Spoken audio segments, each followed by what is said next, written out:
I'll come back. I'll come back. I'll come back. I'll come back. I'll come back. I'll come back. I'll come back.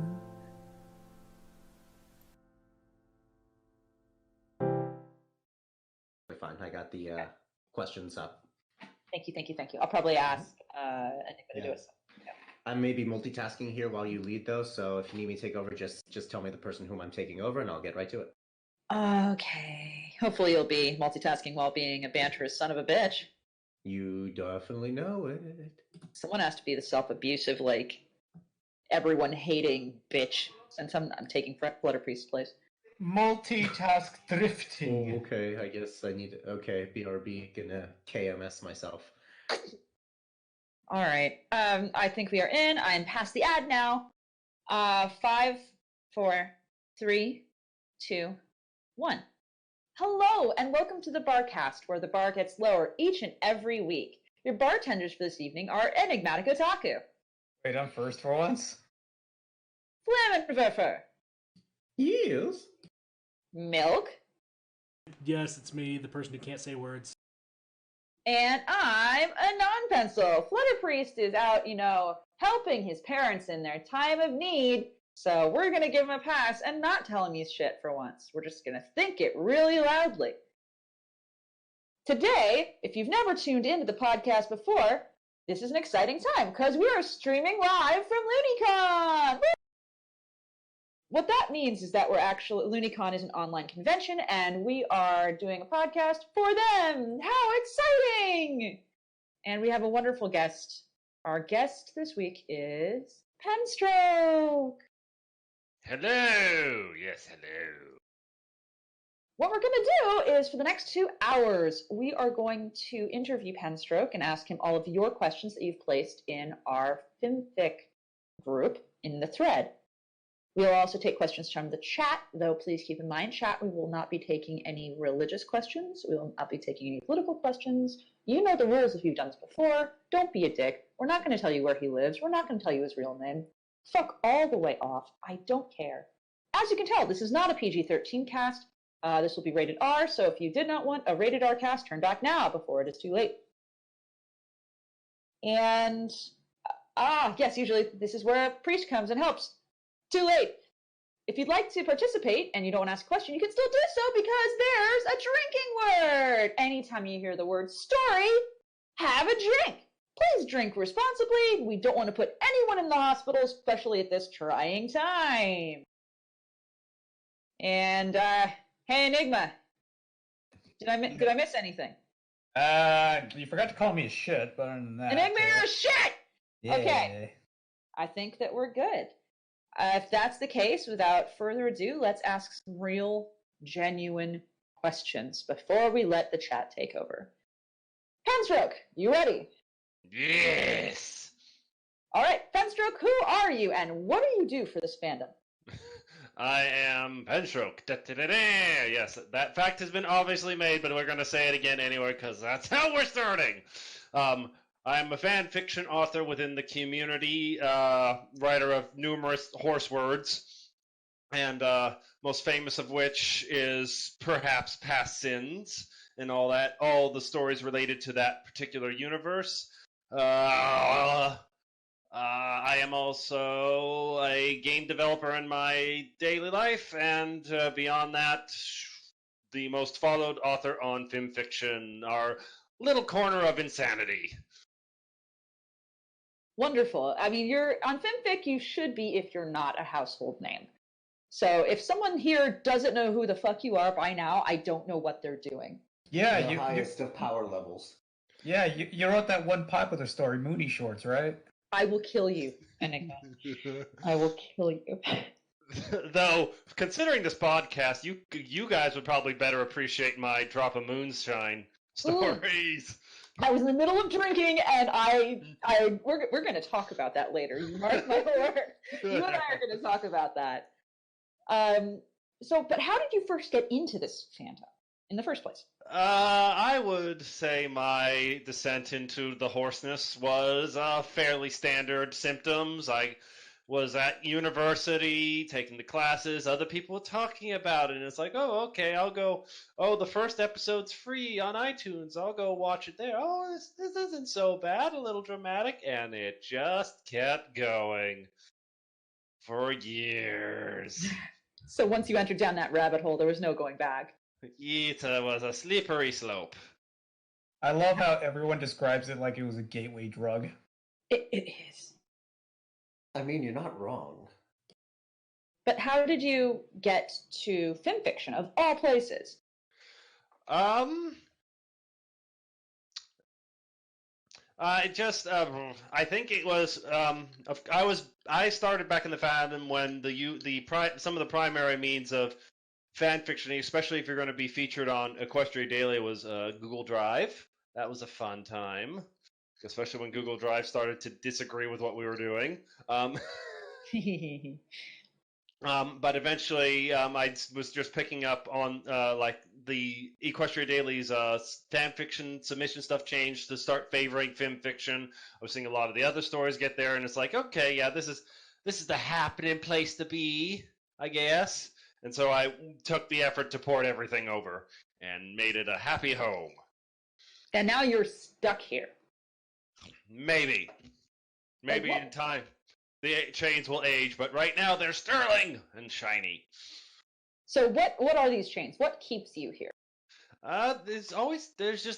Feels like there's always a plethora of stories to tell in the My Little Pony universe. And it captured my imagination again better than a lot of things. So the sordid history of my writing is like I started back in high school. I did fan fictioning there for other fandoms I will not mention. No. They shall be buried. That and that old alias shall remain forever buried. Because those were my really bad ones. They were the self-inserts and the horrible things that I can recognize them for what they are now. I agree. I've been there before, man. I then dabbled just for some fantasy original writing.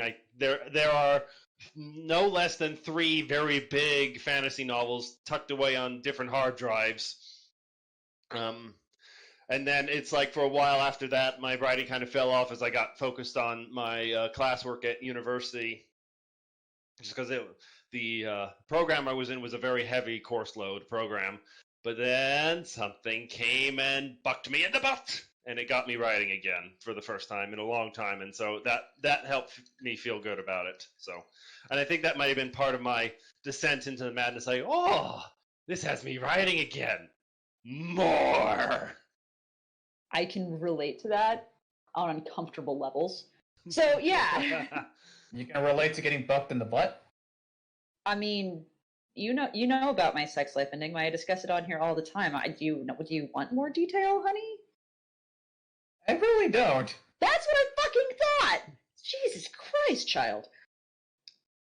So, on a much happier, lighter, more con-friendly note, now that our fandom is kind of winding down, the show's over, a new show is starting, etc., what do we have to do in this fandom to keep us alive and working and as a community?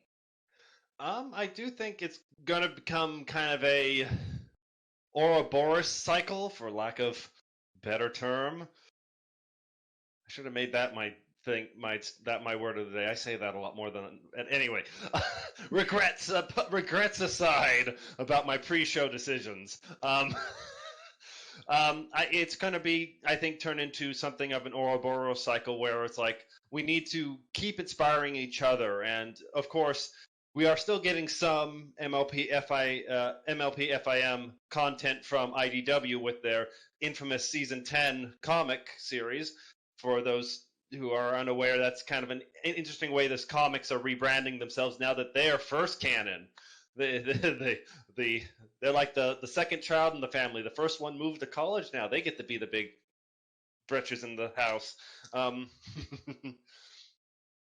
So there's going to be some new content coming from that will help flesh things out. And even if some people disagree with that, they will create content to disagree with that. And that's the good song and dance about that. And I think there's a plethora of stories that are still left to tell just because of how rich the universe was made.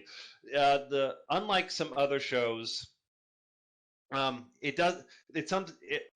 it feels like for the land of Equestria and all the surrounding kingdoms, other stuff is going on when you were watching the main six do their stuff. In fact, they dedicated a whole episode to that with the fantastically crazy episode 100.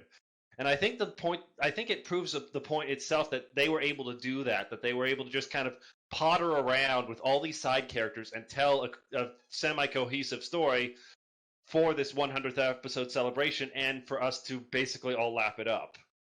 And even then, like, they the way they regard the world, like in the Shadow Play episodes, like, oh, Ghastly Caverns became Ghastly Gorge and all this other stuff. I dropped the dice I was holding. Anyway, it shows a world that lives and moves forward, and we see that even in the final epilogue episode, where it's like, oh, we get to see how the actions of Twilight and her friends are shaping the world into a more harmonious place. By force. Yeah. Well, so first of all, we will friendship the shy. Friendship is mandatory. So first of all, was it at least a good roll when you dropped your dice? It was a D10, so I don't really care. It's not that's not a do something dice. That's a how much you hit dice. That's an added to other dice. Yeah. There's one of us who's very enthusiastic about dice. I'm sure Milk will ask you questions about it later. But second of all, I know we said no politics, and as one of our rules, but we're going to ask you one very politically charged question. Are you ready? I fear it's going to be princess themed. Go ahead. Who is best pony? Oh, yes! The eternal question, for which I have 2 answers, and you can't stop me. Main cast, I favor Applejack. Secondary characters, I favor Zecora. I love Zecora. I don't see nearly enough of our guests giving her the love that she deserves. I wrote an entire story giving her a grand, mysterious backstory. Do you know how hard... Yeah. I just said that word twice. I regret it, but not really. But yeah, no, I had one of my personal favorites I wrote, and I still love the cover I got for that. Is Wise Beyond Her Years, where I delved and made Zecora way more awesome because she deserved it. And it is not easy to write constantly in rhyme, let us be clear. Oh, to reveal a tiny bit of myself, I do a lot of written RPs with friends, and I am the one that plays Zecora. I have been practicing her rhyming scheme for a decade. It's fun. I really enjoy the rhyme scheme, but it is not easy. It's not as simple as down and just hacking out a whole paragraph. What was it? It was one of the BronyCons. They were doing like some mad like improv convention thing where you could walk on stage, and I did the entire thing with Zecora with only messing up one rhyme, and then I was able to recover fairly quickly. So yeah, I got the chops. Well, those are our more professional questions, so now we get to turn it over to the chat somewhat. And their first question from the chat is Other Guy. And Other Guy asks, how does your dick compare to the handle of a spoon? So I think he's saying, please tell us how big your dick is in spoon handles. I was warned. What? It was foretold, and to this I will answer, well, you're not giving me enough specifics. There's so much variety in spoons. Yeah. There could be there's the cooking spoons and the tiny dessert spoons and the big old soup spoons. It's like the measuring spoons. But this is the spoon handle. This is the spoon handle. So I think let's not do it in length then. Let's do width.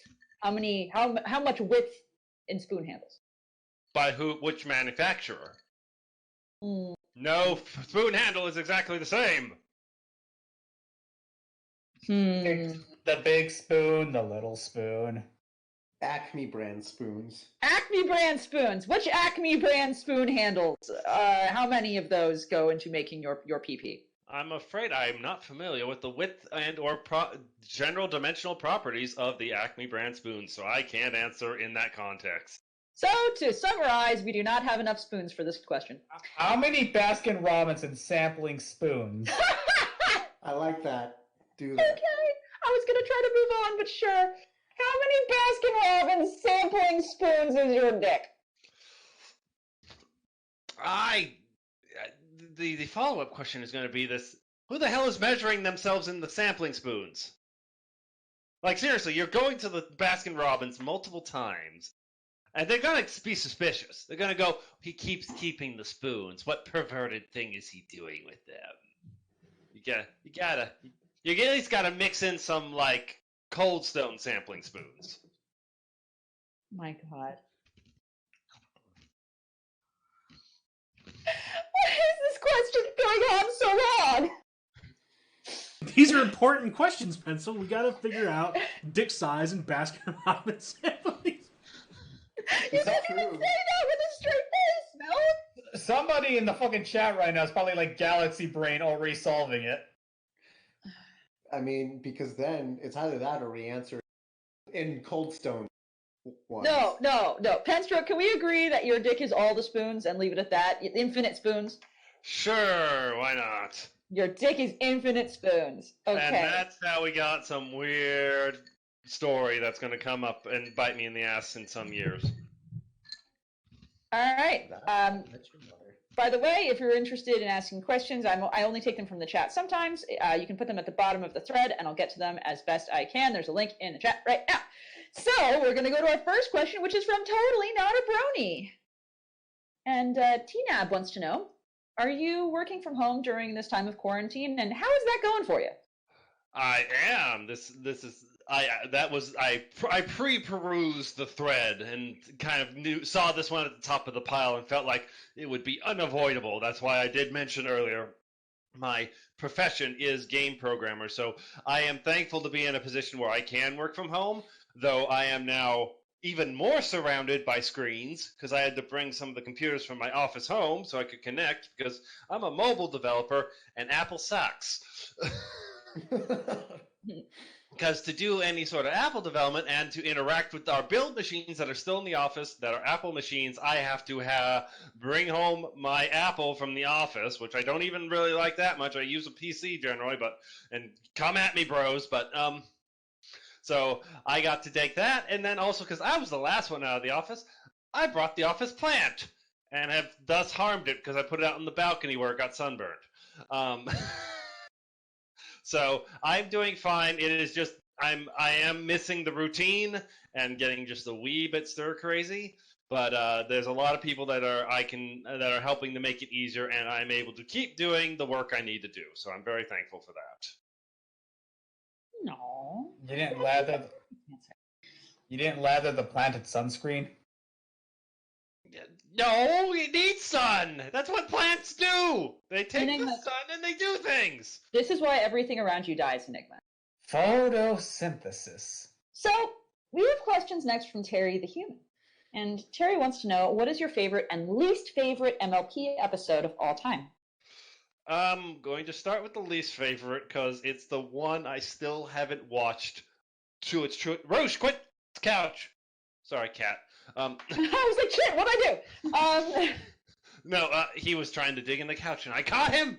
And yeah, don't you look at me like that. Yeah, you run. He is. It's his 10 minutes of energy, of course, the moment this starts. I'm going to scratch your butt, and then I'm going to patch it and go back to this. Anyway, I can say my least favorite is the one that I still haven't really watched all the way through because there is a distinct set of cringe humor in it that I can't stomach, and that is the Equestria Games episode where Spike is singing the national anthem and butchering it entirely, and it's just like, no. So that one is my least favorite simply because it's the one I can't watch in its entirety. I have to skip that part every time. Are you saying you don't like the remix of the Cloudsdale anthem? No, because it is cringe humor at its worst, and it hurts. Favorite episode? Oh, there's so many good ones. It's hard to pick. And so I'm going to say I don't pick because I really can't say a favorite just because there's so many good episodes. I mean, there's things like Amending Fences, and I did really also enjoy Shadow Play and all the setup we had to seeing the Pillars of Harmony. All like a lot of the finales, a lot of the season starts are all really good, and just there's so much good. There's so much good stuff. Here, I'll pick for you. Your favorite is the princess episodes. Which one are you talking about? The ones where the princesses go on vacation. That is a really good one too. I'm sure that somewhere Short Skirts and Explosions is smiling happily hearing you say that. I that was a really fun episode with the sisters going on vacation, and I'm a sucker for show tunes too. So any episode with a good song in it kind of rises to the top for me. Oh, that's so nice. And on the note of favorites, this is your top 3, but let's go top 1 for the sake of time. What is your top favorite memory as a brony? That one I can say rather easily. So I will set the stage. It's Everfree Northwest. I forget which one, and I've lost the picture, which makes me really sad. But there was this little girl dressed up as Nyx in cosplay. Yes. Oh, yes. That's It was adorable in the things, and I managed to reciprocate the awesomeness because I had a few spare copies of the original printing of Past Sins with me. So after getting introduced, I was like, okay, you stay there, run back to the room, grabbed one of the copies, grabbed a pen, run back, sign, here, you deserve this. You have made memory of wonderful lifetime. That is grade A cute. I like to think the parent grabs that, thinking, why did that man just give my child his phone number? Oh, well, no, the mother understood. She was equally happy, so. Because I think, I forget who it was. Maybe it was Brony Ryder or I forget who it was, and they'll get mad at me if they hear this, and I'm wrong. But they had flagged me down, so someone else made this moment happen, and I'm very appreciative to that person. I can't remember exactly who it was now, and I'm feeling horrible. Well, now that our guest has literally had a shit on stream.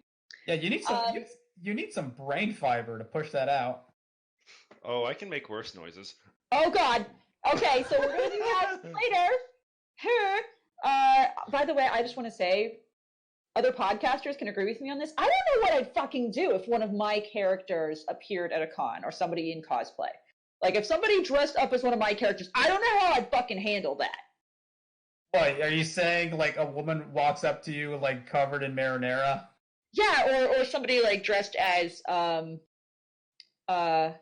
Muse or something like that. I don't know how I'd handle that. Like, Flam. Can you imagine Flam, Wyler? Yeah. Yeah, Flam. If somebody walked up to you at a con dressed as Stella, how would you handle this? I wouldn't. Exactly. Like, so the fact that you did is quite amazing. Seriously, that is kind of impressive. I would have had like a massive brain disconnect. Like, really? Oh my god, what? Really? Well, Quietly wow. throws up on my own That- shoes. Like, Well, no, you see that was the benefit of run back to the hotel room. I was able to stretch out the freak out while going to get something to make it a better moment. That makes sense. so you cried the whole way, like I would have done, right? I was perhaps the best way to express this is like gotta go fast. Oh God. Okay, so now moving on from Sonic references immediately. Oh, wow, J.K. hilarious. I Striker. posted a nice Sonic picture, but never mind. Let's No, go. J.K. Striker. RK Striker JK5. I can't even say her name today, honey. I'm sorry. Asks, what is your favorite non-MLP franchise? That's something that changes depending on the year.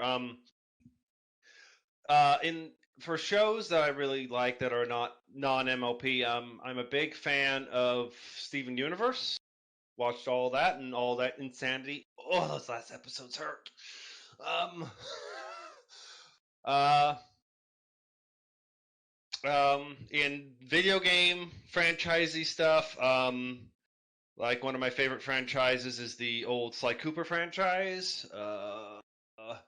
Also, just Oxygen not included in the video game space, just because I like the base building games. I'm trying to look about my room right now to help me remember what the hell else I would say. I feel like there's one other. Yeah, and favorite anime franchise I'd say would be Full Metal Alchemist. So I gave you multiple across genres. No, I appreciate it, and I'm sure that there are certain people in our chat who are having conniptions wanting to spurg out with you about certain subjects. Let's spurg out about Spinel. There it is.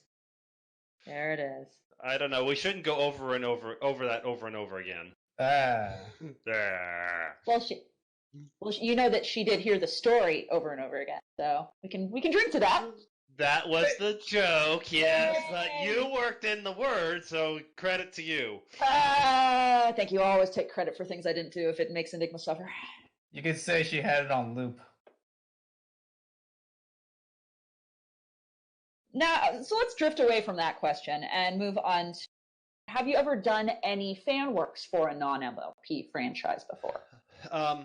To kind of answer before earlier, some of my earlier fan works were for non-MLP, but for these other ones, they are very focused and very concise stories, and you don't really get to see how the larger world works, so it does make it more difficult, I feel, to write a story that can slot into that world without disrupting it. Like, for example, the Full Metal Alchemist is a very tight timeline of events. And so I like trying to write things that can kind of play into it, unless I'm specifically changing this one event and going off on this other train track with Trolley Tom. Then I try to kind of try to respect the bounds of the canon story, so not get so outlandish with something that it couldn't be possible. And so MLP has a lot of room for that. There's a lot of elbow room in there to do those sort of things. But other franchises, I have yet to find one in recent years that really, it feels like it has the same wiggle room. Like, for example, Steven Universe is such a tight, focused story that it's like you can't jam something in there unless it's going to just be a villain with the main cast, and even then, you got to treat it like Monster of the Day, where everything's back to normal at the end. If you want it to not to reasons, but or same thing for like Full Metal Alchemist and all those. It's like they tell really good stories, and that's why I really enjoy them. But geez, that burp word. No, good job. We burp on this cast all the time. You have no idea. But it was water. It's just water. Okay, that's shameful, okay? You fucking better. But yeah, My Little Pony has proven with the width and with the breadth of the kinds of episodes it does, and like sometimes they're slice of life, sometimes they're grand adventure, it has that leg room to do things, to play footsie with the facts.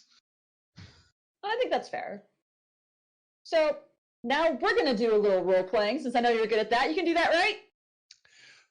Are you going to ask me the Sakura rhyme? No, I'm not. It's okay. Okay.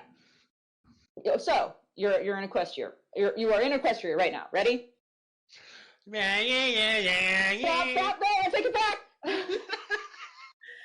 You must either battle Princess Luna in a rap battle, or face Celestia in a game of Yahtzee. Who do you battle? And if you win, what prize should you choose?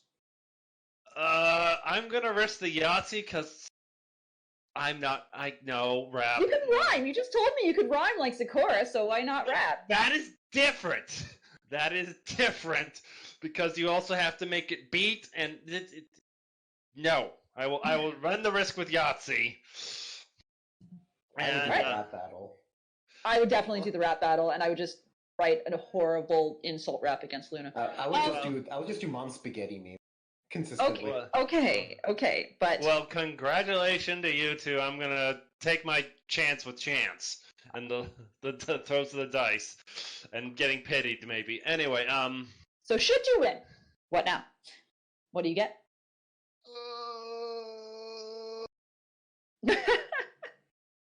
Well, that's such a wide open and contextless question. The canvas is vast, and I don't know where to start. An hour Not extra in the ball pit. No ball pits. No. that horse pussy? No. Oh, damn. I'm gonna say a magical jewel that does something fun, and I'll leave it at that because I don't want to describe magic at this point. Magic Ruby butt plug. Got it. So, questions from. Well, now you're just shoving words in weird places. Hey, if I do nothing else, I'm very good at shoving things in weird places, let me tell you. Shakespeare is next, very appropriately. And Shakespeare has a lightning round for you. And I don't know why it's a lightning round, but we're going to do it anyway. Did you bring your own drinks tonight, or are you having the Barcast gin? I'm having water. It's filtered water from a fancy pitcher. It's a fancy pitcher, but it's water. To be clear, if we sold a drink as a cast, it would not be fucking gin. Sorry, Flam, not sorry. I mean, fair. It would definitely be just like moonshine. Speaking of drinking, oh, perfect. Do you think your first comedy, Drop of Moonshine, amassed grins? Wait, what's the question? Speaking of drinking, do you think your first comedy, Drop of Moonshine, amassed grins? All of these rhyme at the end. That's the joke. Amassed grins. I guess people had fun with it. Yes. So yes. I can feel Shakespeare being upset at me for reading anything anime. So. In a speed writing competition, do you think it's whoever writes best or fast wins? It's who can make something that fits in the small package. It's like if you can tell a grand story, but if you can't write it all down in the time provided, then you're gonna lose. So it's all about scope. So in other words, if you got a big dick and you don't know how to use it, it's not very good. You need to have a dick right size for the right situation. There you go! And you gotta know what you're doing with it, because if you're just like stabbing it everywhere and you're hitting belly buttons and shit, like, it's not useful, man. I don't know, someone might be into that, who knows? You know, yep, you're right. Right situation. Somebody might be into the belly button fucking. Now you're rhyming. Oh no, what have I done? Do you think the Brony fandom peaked in 2012, or has it grown more vast since? I do think we hit our critical mass in population, but the quality of people remains. Or inequality, whoever you want to. It's like, I guess it depends what you think of something like this. Yeah, thanks, Penstroke, thanks! You said I could take shots! I did, and I meant alcohol, but that's fine! Anyway, when driving to a convention, do you stay in other hotels along the way, or drive past inns? While I do have a car, I don't drive it except to go to the grocery store. I treat that poor thing like I'm a granny. And so I fly, and I go straight there, usually. So no road tripping for me. And I just heard my echo. Hello? Oh, I hope you're not echoing. I'll try not to. Hello. Do you prefer live music or recordings of when a person from the past sings?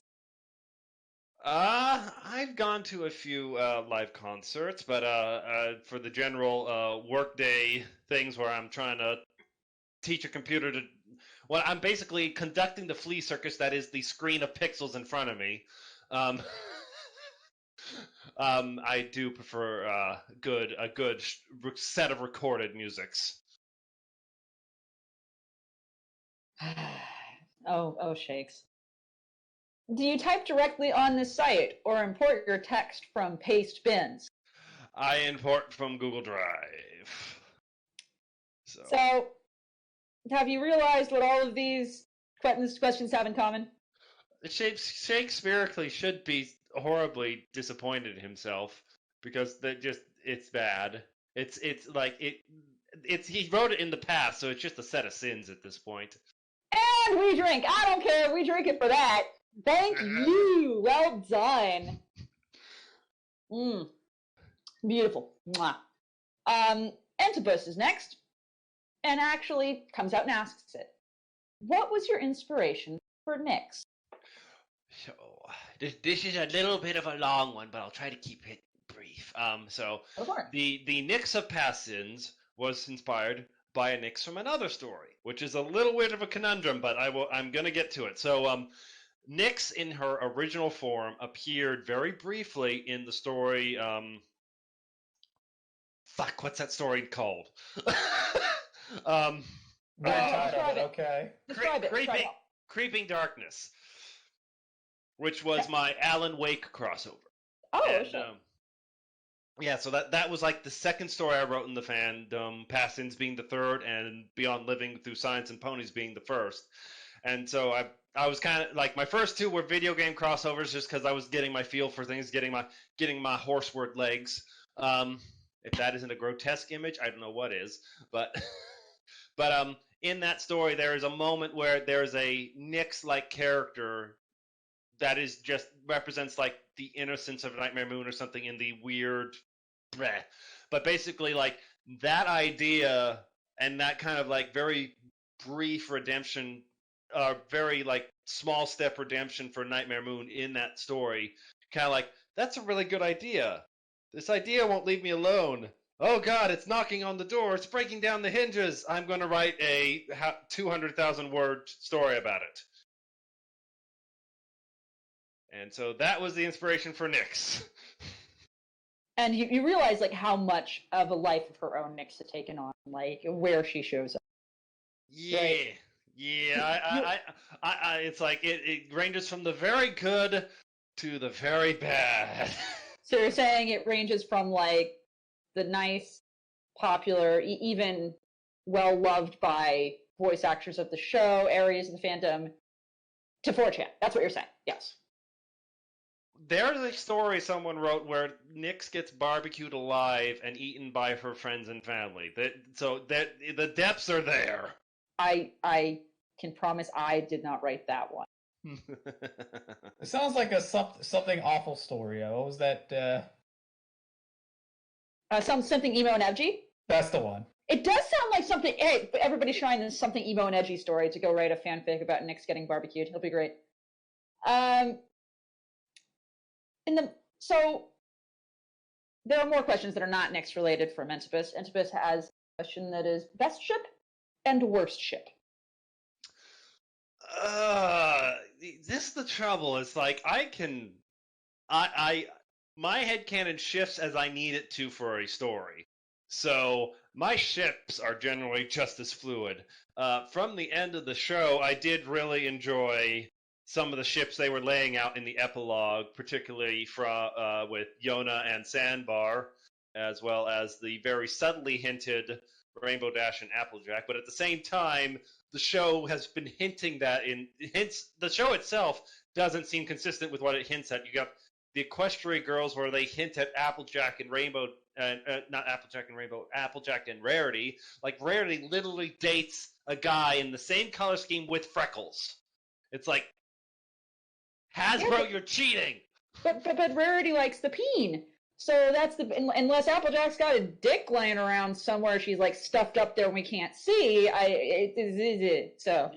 Yeah. Correction. Rarity likes the Baskin Robinson spoons. We're not. It's not being a thing, Enigma. We're not making that a fucking thing. Worship. Anything involving Zephyr Breeze? I don't like him. I would agree with that. Actually, quite firmly, I would agree with that. It's like I don't want him to be alone, but at the same time, he needs someone that'll make him better, and can whip him into shape. So, like, he needs like a Leela or something. No nonsense, kick your ass, get you in shape. I mean, or he could just die. But then Fluttershy would be moderately sad. She's always moderately sad. She's Fluttershy. Like, she takes care of animals. You know what the lifespan of a rabbit is? Good Lord, that woman's gonna cry all the time. Well, no. She has proven she is very understanding of the life cycles of animals. After all, she is the one that seriously talked Rainbow Dash with Tank about hibernation, which of course was a grand metaphor for death. So, what I'm saying is, let's kill her brother. No, that's it. That's the thesis. That's what we're working with. I think I found a soapbox for you. I can add it to my collection. And I can ask, Enigma, shall we let's take a vote. Enigma, do we kill Zephyr Breeze? Yes. Bram, do we kill Zephyr Breeze? Sure, let's do it. Milk, do we kill Zephyr Breeze? Don't you dare say he's hot. Can I keep the bottom half at least? Yes. Oh wait, I just Yes. realized that who's that for? Absolutely kill him. Okay, so we kill him and give the lower torso to Milk for all of his necrophilia needs. Deal? Sure. Excellent. Good. Moving on. Best modern era Brony music artist. So anything after 2017. So that's going to be a harder sell. Do you listen to a lot of Brony music? I try to, but at the same time, I don't get around, and I haven't like picked up on a particular person. I really could say, oh yeah, this particular person, I like everything they're doing. Just because that's not how I generally work with music. Period. I like a song, and then maybe after years I'll realize, oh wait, a bunch of these songs were by the same person. Yay, Reba. Good God, what? My upbringing was rural with mostly country stations. It is my taste in music. Deal with it. Why, you're a simple bitch, ain't you? Maybe that's why I'm fond of Applejack. She reminds me of home. God, you just want a farm girl. Oh, you're so cute. So, what song then? What is your favorite Brony made song?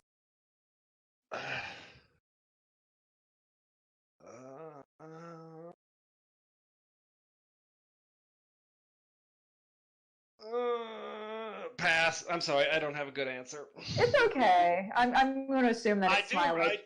I do really appreciate everyone who's made fan music for Past Sins. I can rattle off a couple of those. Like, for it. There's like L Horse who did.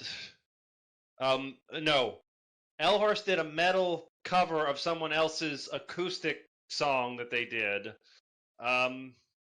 There was a couple just orchestral arrangements done by a few different people. It's like when I did the story glimpses and the accompanying blog posts, I did a big dump of just people who did music, art, everything. So I'd have to look back at that to refresh my memory. But I appreciate the things when people make me things. It's nice. No.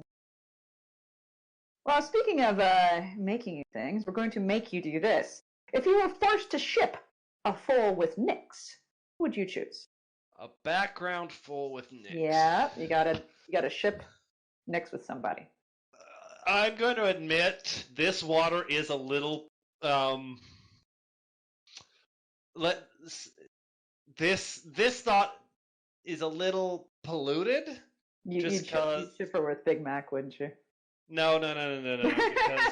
Because that's weird. No, we're just no. But Yes. No. The story, which is now called Blackfeather by Recon, has Nyx shipped with Thunderlane's little brother Rumble, and so that's kind of like the only ship I've ever really thought about because that's the only one I've read, and I haven't really put my hat on really to say that stuff for Nyx. So I'm gonna go with the fans have answered that question for me, and it's Rumble. Oh, there you go, and we'd call it Numble, and I think that's adorable. So, or Numble sounds like a student from Hogwarts. so does Nimble, but I like that better than I like Nimble better than Nimble, frankly. It could be Rix. Gross. I don't like this. Gross. I don't like that one. That's gross. I don't like it. Rix. It's so I don't like it. It's gross. Don't like it. No. So, if you answer this question wrong, I'm just gonna be mad at you. Subway or pizza? Now, you see, that's a loaded question, because one's a franchise, one's a genre. Yep. So, I will partake of Subway, just because that's one of the places I'll walk to for lunch when I'm not in COVID lockdown death. But it's hard to argue with a good pizza, though I am a heathen for other reasons. I am of the pineapple enjoyers. Oh. You can get out. Door's right there. No, we're only 45 minutes in. No. Yo, that wouldn't be our shortest interview before we kicked somebody out. You were doing fine until you made that big oof. But we'll let it slide. We'll let it slide. We'll go on to number 69, which is, what is your favorite story on the site, and what is your favorite story you've written? So it's super hard to pick a favorite, because I don't read as much as I'd like to on the site, but also I've also read enough to it's so hard to pick something. I'm trying to actually go to my library now to help me remember. So there's a lot of one shot, like I mentioned, Recon's Black Feathers, which is was a crossover with Fallout Equestria and Pass-Ins, so like merging two titans of the universe. Death Takes a Holiday, which is a classic from there. Celestia Really Hates Tea. Applejack Princess of Eyebrows, which was a silly little thing.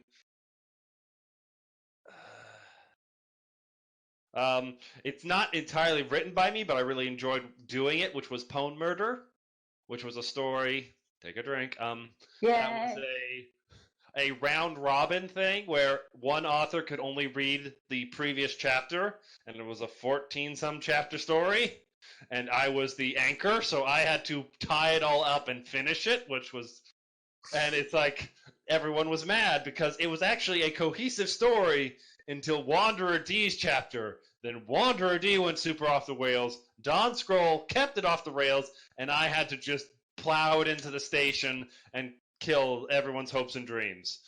You had to jam it home. We appreciate you doing so.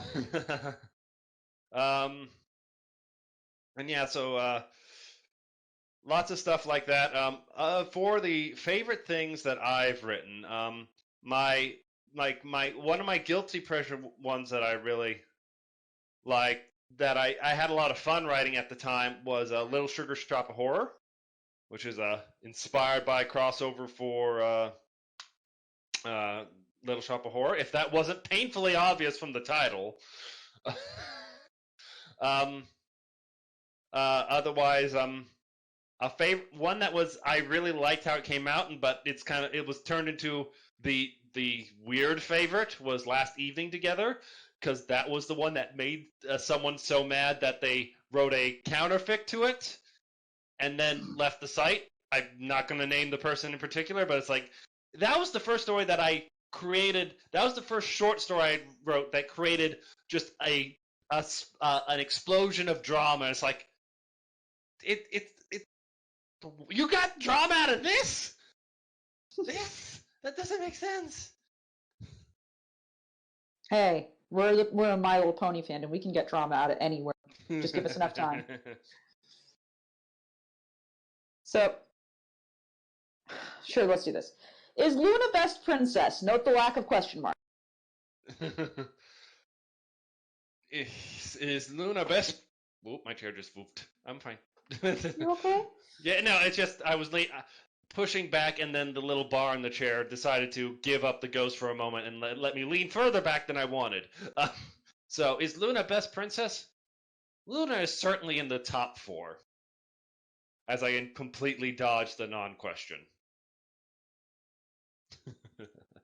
That's fine. I like it. Oh, I think you could actually do this, and I want to hear it. Could you give us your best Diamond Dog impression? I gotta remember what the Diamond Dogs sound like. Like Jar Jar, but like Jar Jar Binks took, like testosterone, kind of. Give me one moment. La la la la la la. Gruff wants the stones, yes, the pretty stones, yes. Not bad at all. There we go. Yes, my apprentice. Yeah, Diamond Dogs in the Star Wars universe would not be a happy thing. Enjoy. Young Skywalker, he turns himself into a pickle. Was the funniest shit I've ever seen. So we have questions by Nalia next. Who says, "Hello, Penstroke. Hey, where? Do you like head pats?" Oh, I like to give head pats to my cat, but he's being a butthead right now. But do you like receiving head pats? When is the last time I've had a head pat? I imagine I would enjoy it, but I can't recall a recent event. So let it be known, the next time you see Penstroke in public at a convention or any other time, please go up to him and without saying anything, just gently pat him on the head. I will karate chop. That is my one warning. I think I'd probably have to jump to reach your head, so it would be quite a spectacle, just to tell you. You jump, you pat, I karate chop, you end up on the floor, I get sued. It's a grand plan. I mean, I'm tiny. Could you even reach down that far? Okay, you'll get the karate kick. How about that? Fuck. Yep. Nope. That is my one weakness. When does a karate yeet come into play? I'm afraid I don't know that maneuver. The yeet. Do you know what to yeet is? I vaguely. To lob far away from oneself aggressively. I mean, I could bring a baseball butt ball and yeet it into your face. There you go. That works. Not a direct yeeting, but indirect counts, right? I'd say it counts. As long as you're yeeting something. But I mean, I am small enough to be yeeted, so I would appreciate the kick instead. But more importantly, do you like tacos? Tacos are a wonderful thing. I particularly like the tacos from the Ranchito restaurant or the West Mex restaurant in my hometown. I think that's. Do you ever do homemade tacos? Like, I do. Though I make them the lazy way my mother made them, just because I just want the taco meat that's been made delicious with a McCormick seasoning packet. Hey, Enigma, Flam, can you guys endorse our gringo tacos, please? Yeah, mine is very much a gringo taco. Yeah, Flam, Enigma, please endorse these. Give us our gringo taco pass. It's not Peruvian, so I have no say in this. But you can lie. Dude, I don't even like tacos actually. Yeah, tacos do not exist in Peruvia. In Peruvia. You shut your whore mouth right now with that word. So I guess we have to just be shamed with our gringo tacos. It's fine. Yeah, I have gotten. Okay, so there's two ways I'll have tacos. I'll have plain taco, but then I also have my personal recipe for taco pizza, which has at least gotten a stamp of approval from my Mexican friend El Oso. Which it's like a deep dish pizza with pizza crust. Replace the marinara sauce with refried beans. Get your favorite taco meat. Get it really into a thick. Get your veg. Get your cheese. Put it in the oven. Pull it out, and then use salsa on top, and that's delicious. I want to point out that your Mexican friend's nickname is the Bear. Yes, that's the joke. Enigma's still trying to understand. He's 6'4". He's a bear. No, he's a bear. You win. Oh, is he gay? No, I don't think so. He needs to be careful about calling himself the bear in public then. Just saying, if you're 6'4", and is he at all hairy? I don't think so. Okay, it's like he got to be careful. He got to be careful. Well, oh, and you know what? Now, usually I don't let people do this, but special occasions, so I'll let you do it, honey. Nolly wants to know if you'd ever do a written interview with certain someone, namely her. I guess I do written interviews. You just gotta PM me the questions and give me time to reply, especially more than a day, because I'm busy. Oh, there you fucking go. You've heard it here. You're welcome. Don't do that again. Zapper Frost wants to know, what is your favorite past Sins fan work and why? I know we've already discussed stories. So are there any pieces of art or media that you just fucking love? I am gonna give a shout out at this point to Saturn Star. I forget there's a number in that name, but she has been turning past sins into a comic, for working on it for years now, and she's over halfway through, which I give a lot of credit towards. So I think she's somewhere in chapter 14 of the 20-some. So she's closing in on the end, I suppose. So there's definitely a lot for that, because like a single picture is always well appreciated, but I've got to give her a lot of credit for like doing it for years. I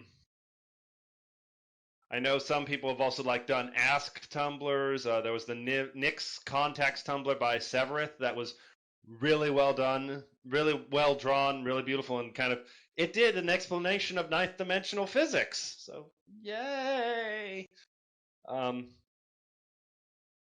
And I also appreciate anyone who does like physical things beyond art, because I've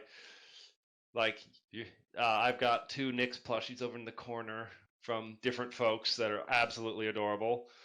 And I didn't have to commission them. I bought them because they went and made the pattern, and I decided, hey, can I sell this at a convention? Yes, but I want a discount. That is my general policy. It's like, if you ask me, I'll say yes, but I want a discount because I'm going to buy one. I think this is about the halfway point before we launch into Skeeter the Lurker's questions. So we're going to take a moment to step aside to say a couple things. And Flame and Enigma, I've done this before recently. So, hey, Milk! Yep, make sure they can hear you. Push the talk, bitch. Okay, I'm pushing the button. Let me turn off Animal Crossing, too.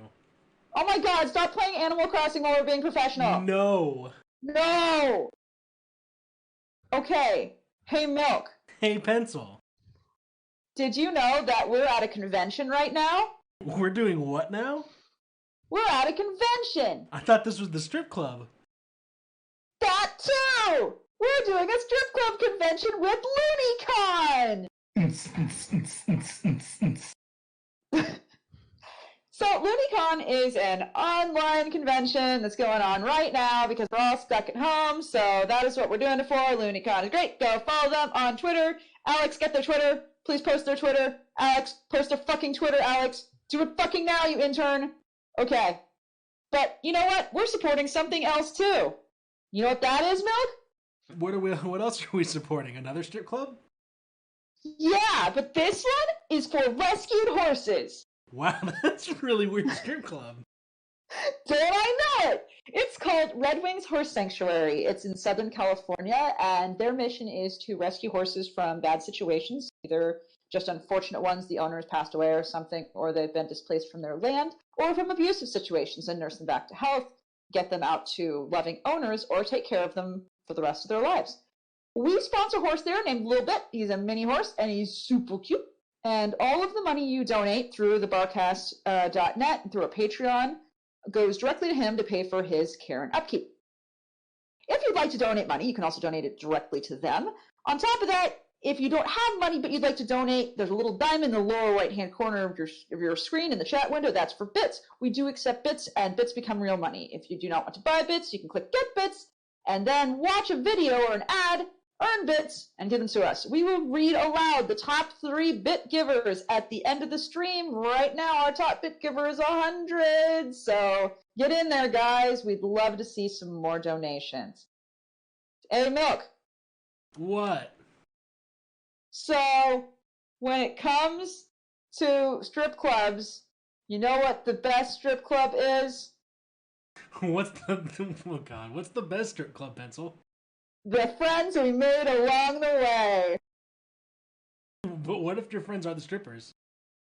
I mean, what do you think you assholes are? I can assure Okay! you that no one would want to see me strip. I'm pretty sure so many gay men would want to see you strip, Flam. Yeah, and that's the problem. I don't know who wants to see me strip. It's all good. I mean, Okay. I'd give you a $5. Case Well, I mean, in point. okay, then fuck it. $5. $5. Alrighty, I'll strip for $5 more to the horses. Penstroke in with the assist here. I love it. So, Penstroke, have you urinated and got a refresher on your drink, and are you ready to dive back in? Yes. I can fucking tell. We're going to come back in with Skeeter the Lurker questions. And Skeeter says, what is your biggest inspiration family-wise to you? Oh, toughy. Because for the creativity side of things, I would suppose I can definitely attribute that to my mother, who worked in a creative career for 30 years, running her own business at the same time. Did really well. Dragged me along to help, like any good mother that has a business should. I have had to wear fursuits for Easter. Had to or wanted to? Had to. That was not. They were very old and dusty.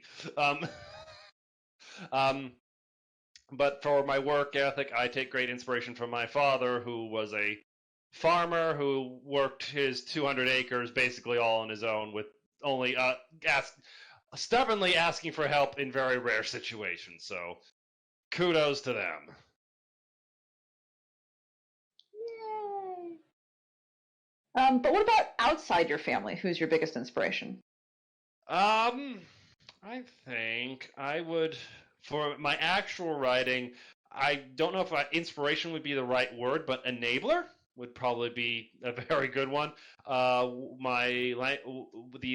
of the language arts teachers from my high school would allow me to, after I'd eaten lunch, to retreat to her classroom and use the computers there to do some writing at lunch, and that was let me get in daily writing, even if I was busy after class with some of my sporting activities. So I greatly appreciate her for that.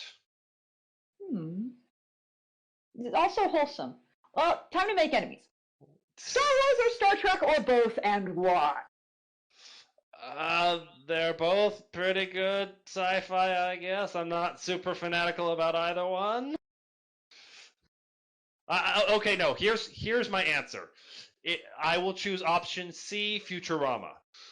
That's its own separate beautiful creature. That's a different animal. You have to choose between the two great star things. Star Wars or Star Trek or both, and why? You gotta choose one.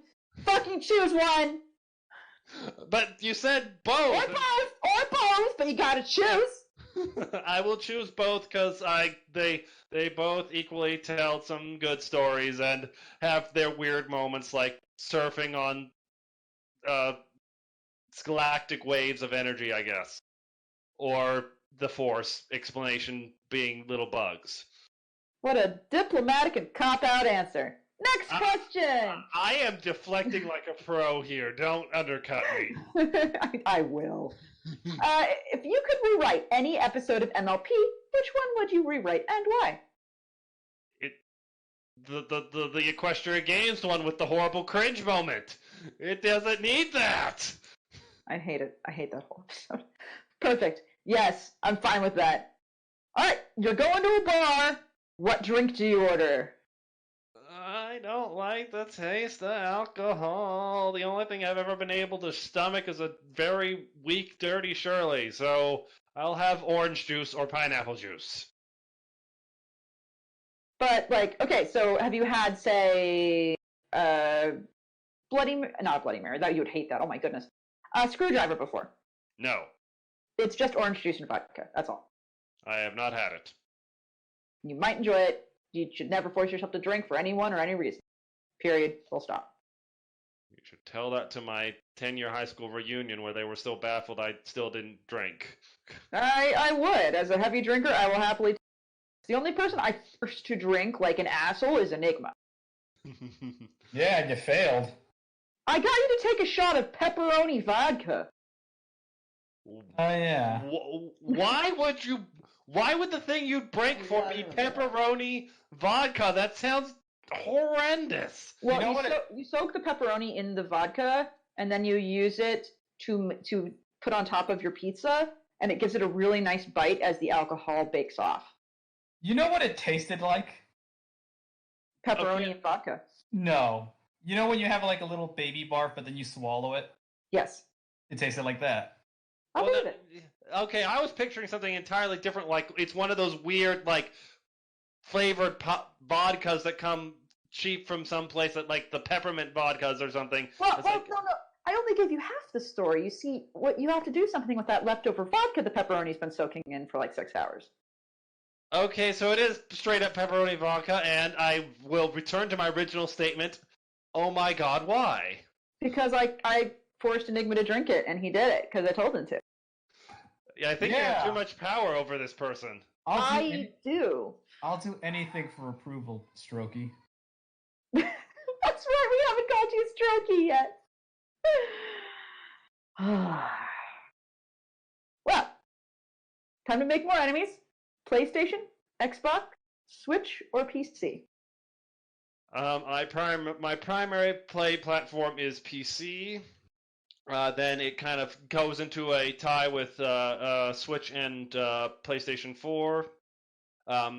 But I've never really gotten into Xbox, but that's mostly because I could only afford one at a time growing up. So I was like, okay, this generation I'll go Sony because I wanted to play the Sly Cooper games. I will get that word out. Or it's like, oh, GameCube, yay! It's like I didn't own a console till GameCube. I rented from the local video store before that. That's a very likely story. Next question. I hope Finally. it's likely it's what happened. I was making the audience drink. Well, I made it worse because I said it too. Oh, fuck. Well, finally, are you having a good time with us today? That's what Skeeter wants to know, and I hope the answer is yes. I feel like I shouldn't give you the answer yet because it's not over yet. So far, though. So far, though, yeah, sure, you're trending in the right direction. We're trending, guys! That means we're internet famous! It's about as valuable as horse famous. Yay! Yay! Says the most famous person on FimFiction. So, we have questions now from Latrius. And we're just going to do some quick fire. Are you ready? I guess. Would you hug an original changeling?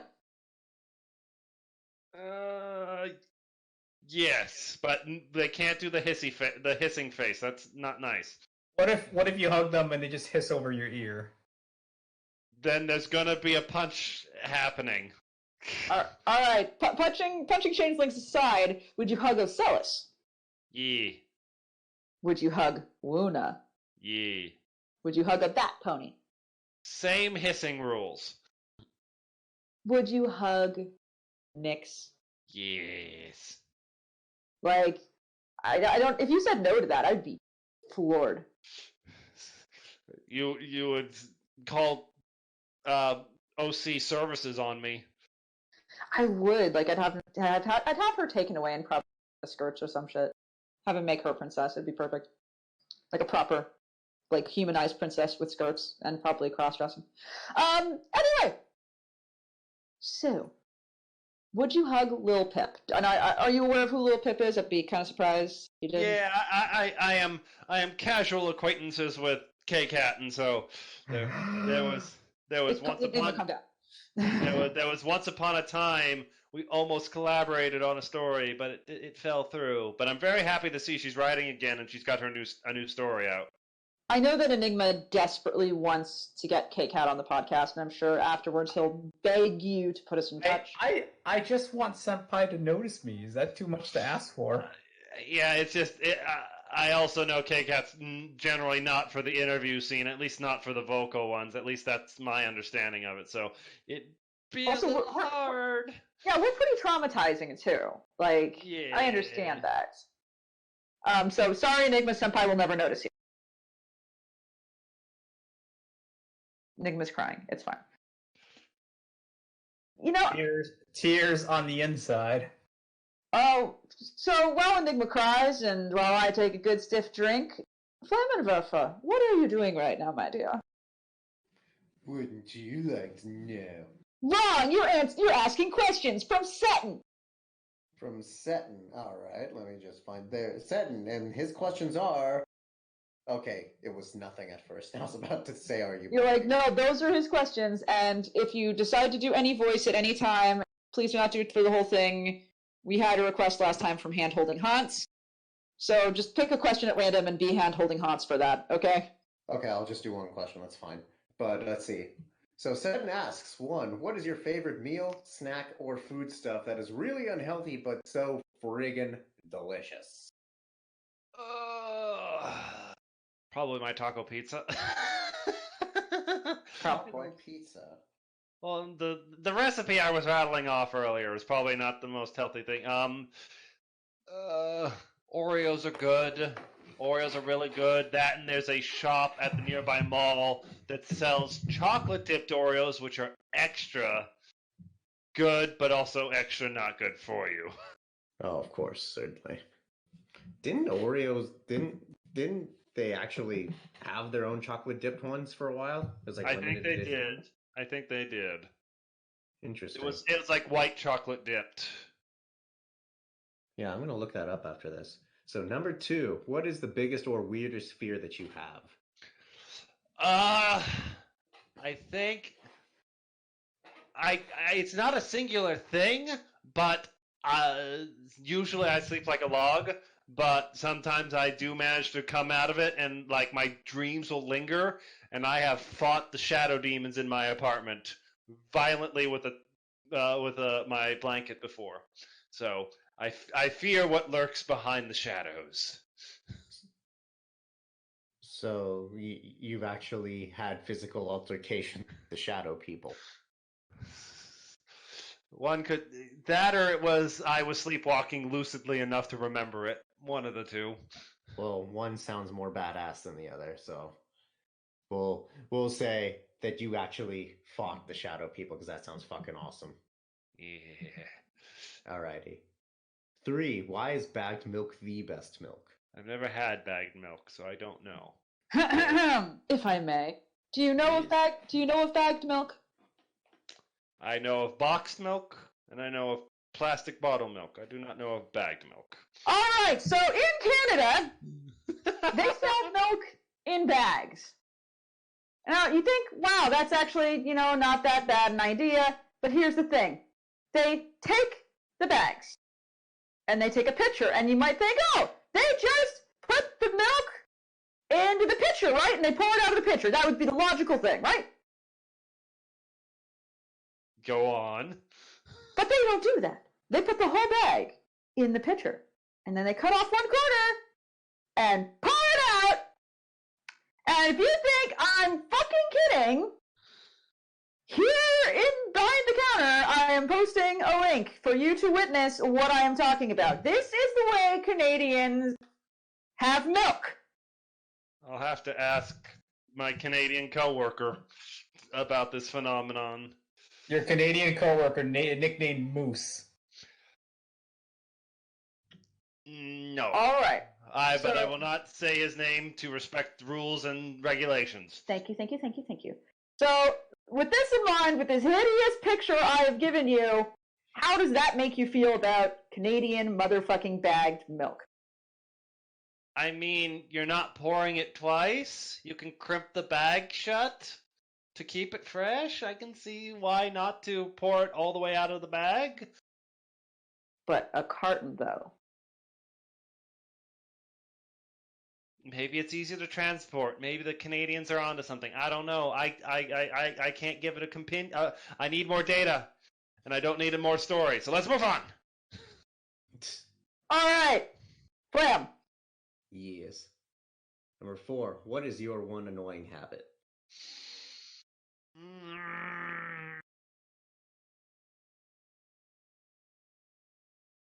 I do chew my nails a bit too much.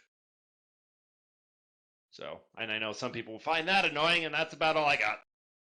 That's fair. That and my coworkers find it endearing, but when I'm wound up or something, I will strike random poses and say, yeah. So, no, having never taken any sort of martial arts lesson, so. That's actually kind of hilarious. I like that.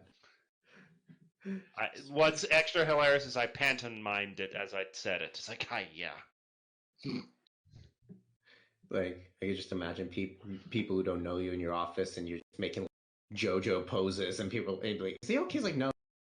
He's on the cusp of a breakthrough. Well, remember, we're a game developer. We don't get a lot of strangers in the office. Okay, fair enough. Must have been interesting the first couple times.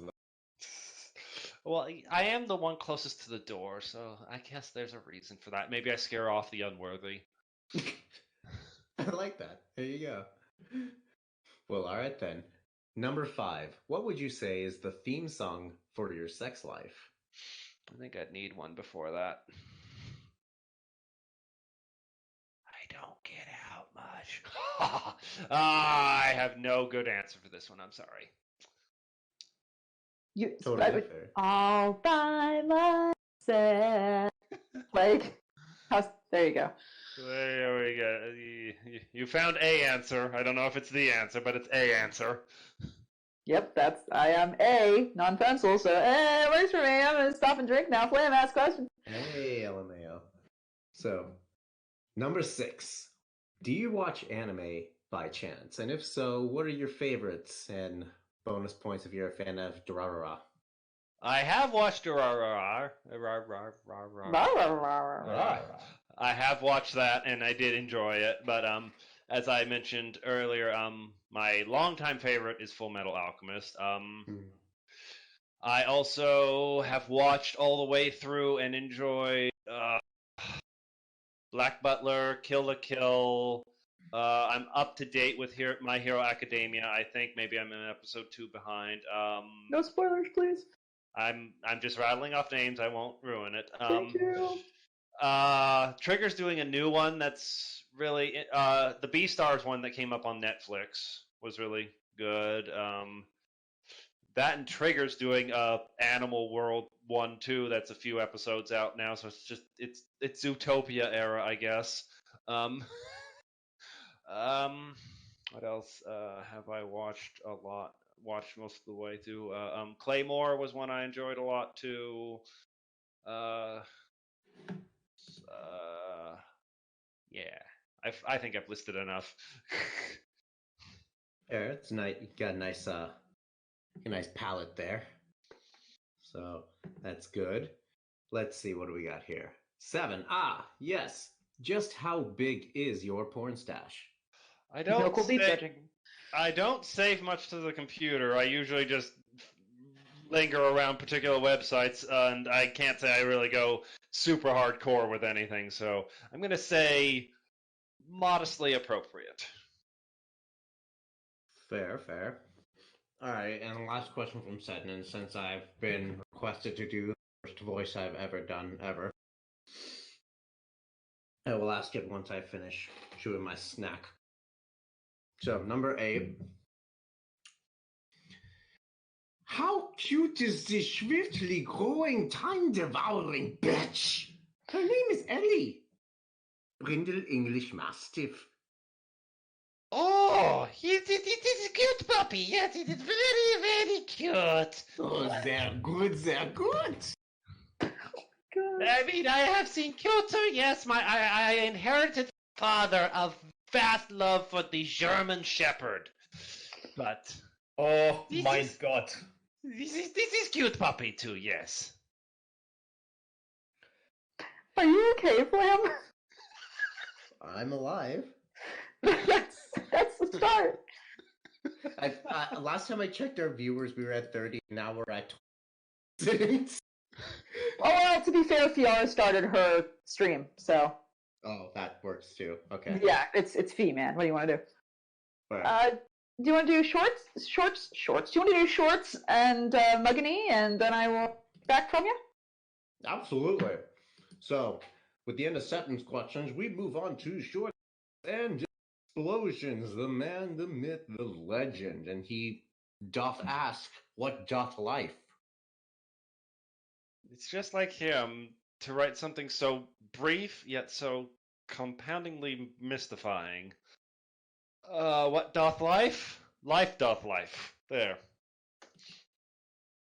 That's not the first time we've gotten that answer, but it's a true one. It works. It's true. And it works. Rightio. And that's the end of his questions. We move on to Muggany, who asks, or says before he asks, hello, Mr. Penis Stroke. I am a big fan. Here are my questions. Questions being one. 1.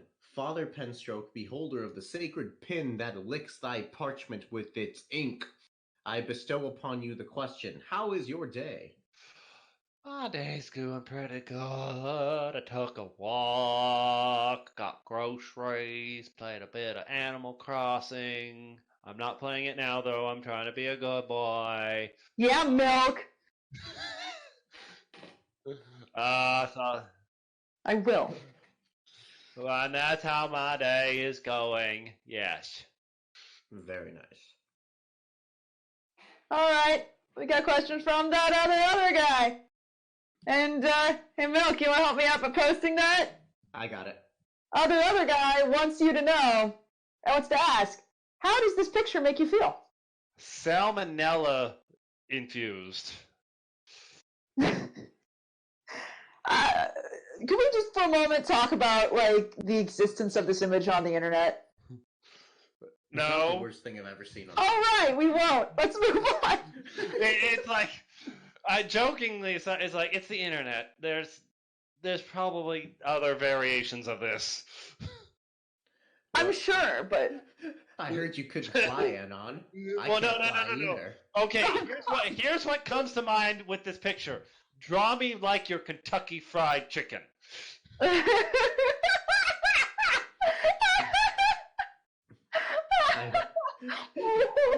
I heard your girlfriend left you, Colonel Sanders.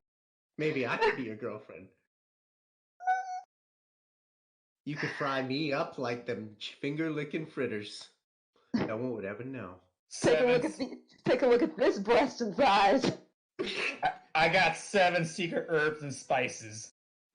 Legs for days. I'm awful good in buttermilk dressing. God Ah! yeah, that happened. Okay. Okay. So the next question is, for how much charity money to a charity of your choice would it take for you to star in a porno?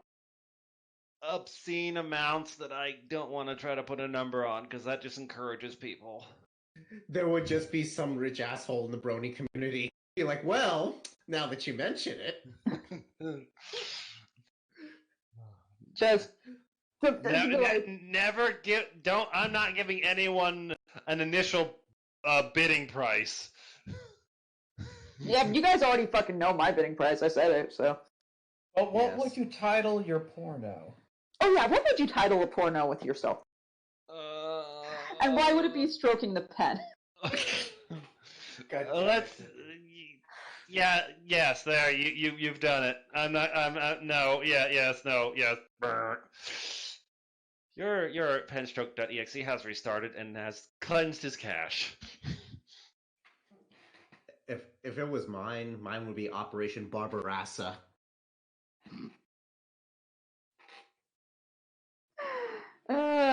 don't even know what I'd. Yeah, what would everyone's porno name be in here? Yeah. Or A porno video title. Sure. We don't have time for this, but yeah, I think Enigmas would just be "Please, Daddy," and that would be it. name. Oh God, that's terrible. Milks probably would be What, buttermilk. why not please pencil? Ugh, no! No! Two not once! Aggressive Well, you repulsion! did take away his right to procreate one time. I did, and he has seen my titties, so like, I don't know how to deal with it. Don't remind me that I saw your tits, because I forgot. No, you didn't! Don't fucking No, lie! I was able to Why you masturbate always with no lie? problem, but I was You able to masturbated masturbate. to my tits! No. Dude, you dig in this hole. No. Do you remember when I mentioned that you've made difficult now? And I forgot, and I was able to masturbate freely. But now that you reminded me, the problems are back. Good, happy to give you problems.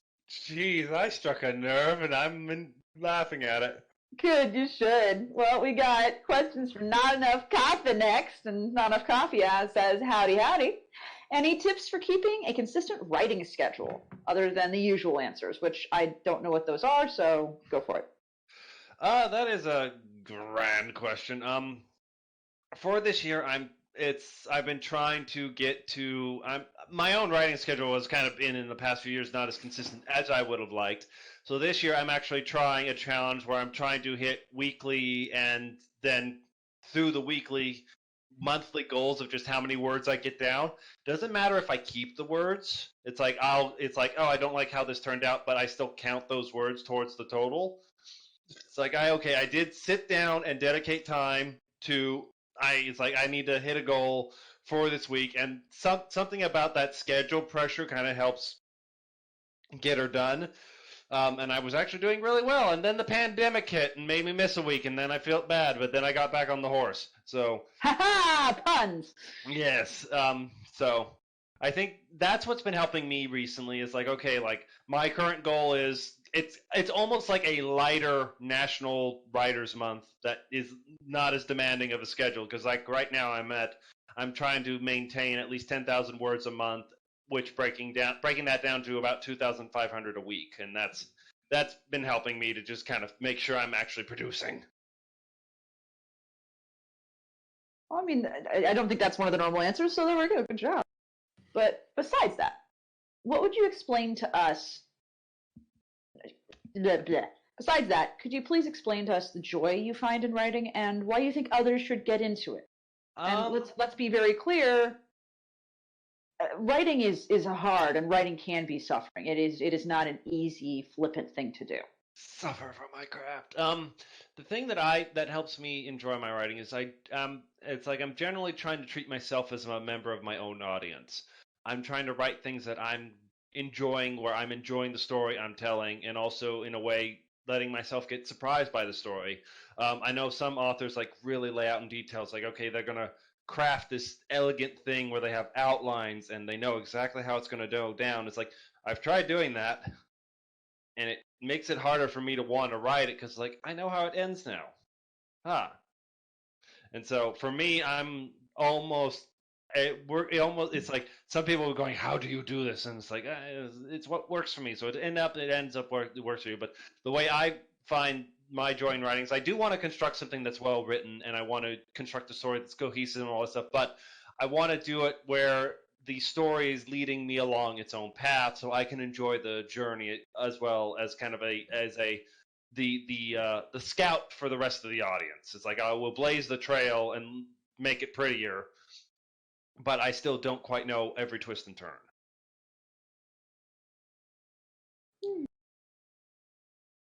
Besides writing, do you have any other hobbies? I do enjoy my video games and all that stuff, but for actual productive hobbies, I like baking. I have a few family recipes. I can make some mean sugar cookies from I gotta count these out, great grandma Ross. So that is 4-generation sugar cookie recipe that's been passed down. I've got my. You're gonna be mad at me again, but I'm ready. my pineapple chocolate chip cookies. Not mad at all at you. Not mad even a little bit. It's a dessert. You're fine. It was only the pineapple on the pizza. Yeah, man. I've also I've done some breads too and all that stuff. I've got a bread maker tucked in around here somewhere. So yes, baking is my other hobby, I'd say. I mean, as somebody who also bakes, I respect that. Not enough coffee also says, "Hey, have a good day, man, and stay safe out there." Yeah, stay safe, stay healthy. That's what I've been saying to other people. Same here. Now our intern Alex _ has questions for you. Hey, Enigma. Yes. You're basically an intern, so why don't you ask Alex's questions? Scrolling down, here we go. Oh my god. That's not a question, that's a statement. Number 1. Who would win in a fight, you or Rob Cakrin 53, the author of My Little Dashie? I've met Rob Cakering in person, and I think it would be a anticlimactic tussle that would involve both of us getting a trip to the hospital. So let's just say it's a draw. You both just fall down sweating and panting. Something like that. Sure. That sounds sexy. And that concludes your porno. There you go. Number 2. Has your horse fame ever gotten you laid? No. I'm not like those fancy YouTube musicians or those artists. It's the writing community don't get the chicks. That's not true. Pencil. It's for me. Just because you're the one with 2 writers. I know, right? Sorry. Number 3. How many spiders would it take to ruin a party?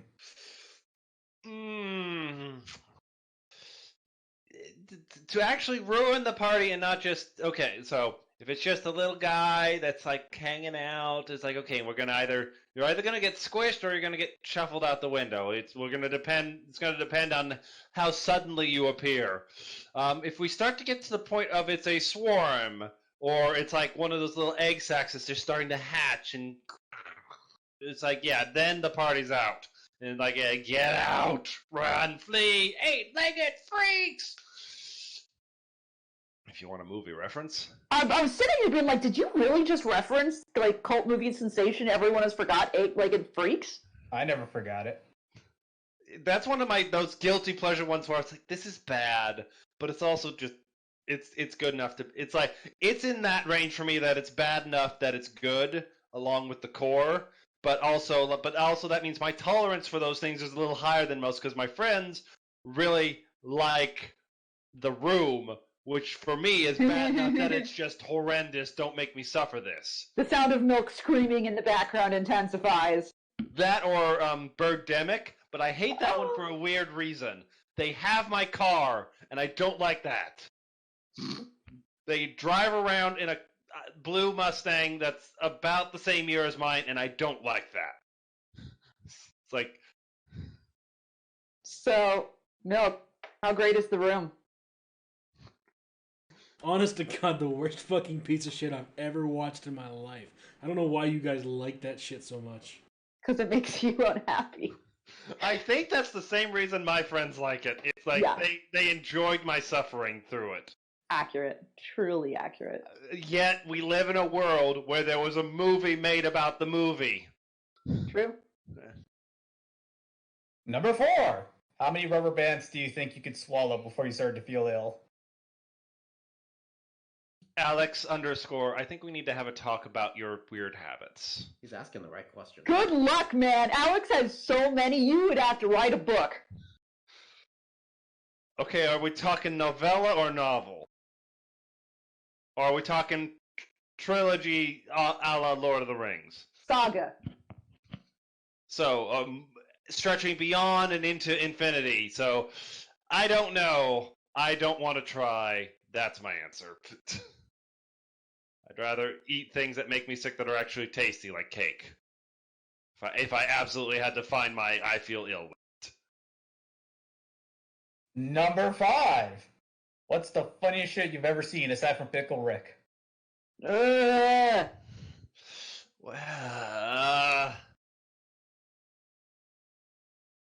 the thing. Okay, so a life moment that had me laughing because it was almost like that thing I did where I said the pencil daddy nickname. It's like I sparked something, like I set someone off so spectacularly that I don't understand how I did. So like I'm biking to work, and this guy is at a bus stop. I'm coming up on him, and I hear him as I'm passing go, "Motherfucking tourists." And I go, "I'm not a tourist." Oh, he laid into me for 2 blocks. Like, for 2 blocks away after I keep riding, I can hear him. And like, oh my God. If I'd stayed there, like, this is a moment in this city metropolitan area that I live in where it's like, oh, that was probably dangerous, but also that was funny that I triggered this guy by counteracting that I was not a tourist.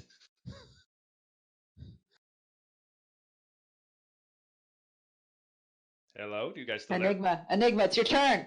Speak! Child, speak! Don't speak to tourists. Fucking die! Number 6. Do you prefer the nighttime or the daytime? I'm going to admit, there's only one thing going through my brain right now. Nighttime. Amen. Nighttime. Daytime. Which is that weird BBC documentary Animals where they were giving weird voices to animals.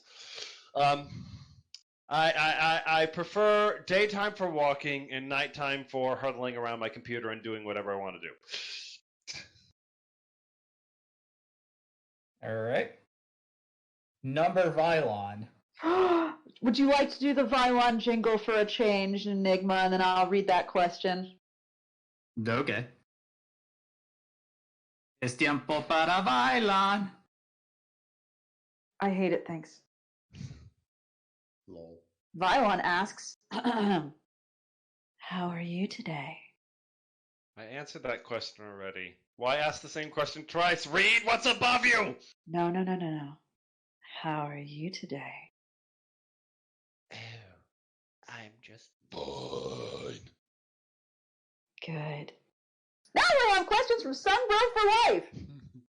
Sunbro wants to know, what's your favorite video game? That changes. The game that got me into video games, the one I played way too much of in my youth, was Rollercoaster Tycoon. Did you kill people by launching them into your opponent's park? What version of Rollercoaster Tycoon did you play that had opponents? 4? You can set it up so you can have opposing parks you have to build bigger than. I'm talking about the original. Oh, the OG. Okay.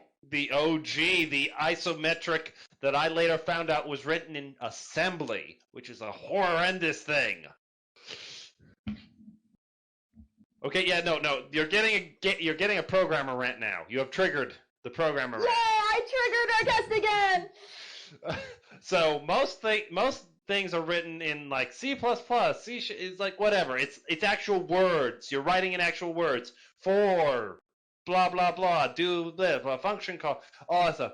Assembly is where you're telling the processor move number from A to B. Do math. Move it back. Someone writ a game in that. And I had to take a class in it too, and I dislike this. Are you okay, man? It's fine. Just I'm allowed I'm allowed my moment when I've already given you a moment. No. I'm just saying, like, are you okay, man? Because that sounds actually awful. You know, it's like it was a part of the curriculum that is. The thing I'm mad about is it's not part of the curriculum anymore. It's like, they're not suffering it anymore after I suffered it. It's not fair. But at the same time, yay, they're not making people suffer. Because some people do need to know that. Because that's how you get from the languages that can actually be read aloud in an intelligible language down to the ones and zeros. That's like the intermediary step. But still, to actually write directly in that, the people who usually do that are trying to write super tiny things that run on tiny microprocessors, like the stuff that's in those Wi-Fi driven lamps, I'm sure, or something. My heart goes out to you. That's all I'm. That's all I'm saying. Like, genuinely.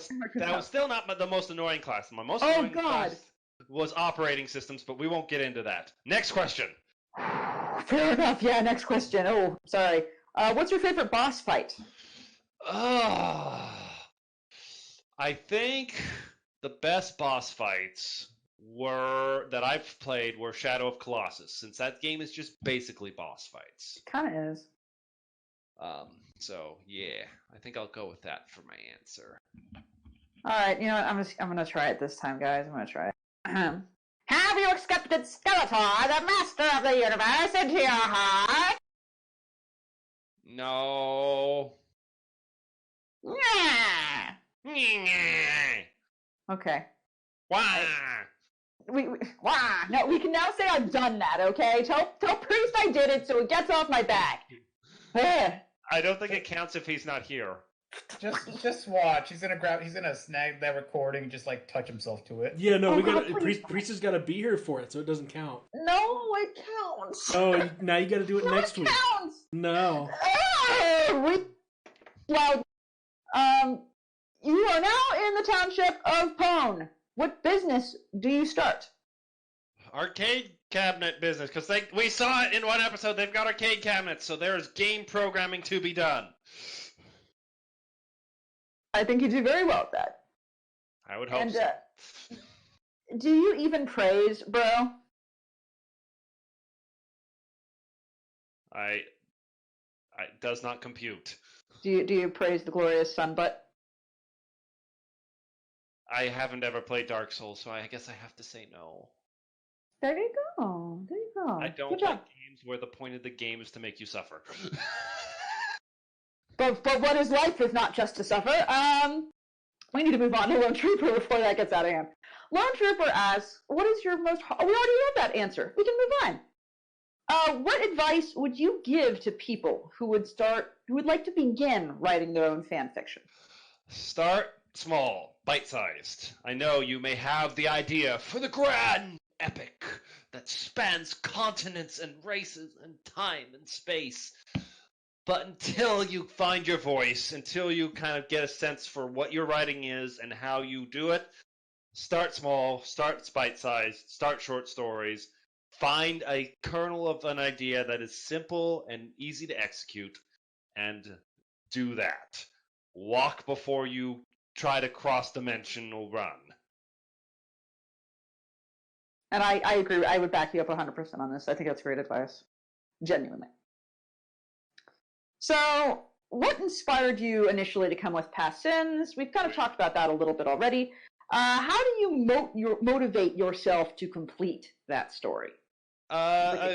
That kind of falls back to the question I was talking, the thing I said earlier, where it's like I didn't know how the story was going to end, so I wanted to see how it was going to end. So that was kind of how my motivation kept manifested. It's like I didn't lay out all the events of the story. I had beats and things I knew I needed to happen, but I didn't know exactly how it was going to end. Like, for example, when I started the story, I didn't know like how it was going to go down with Celestia or the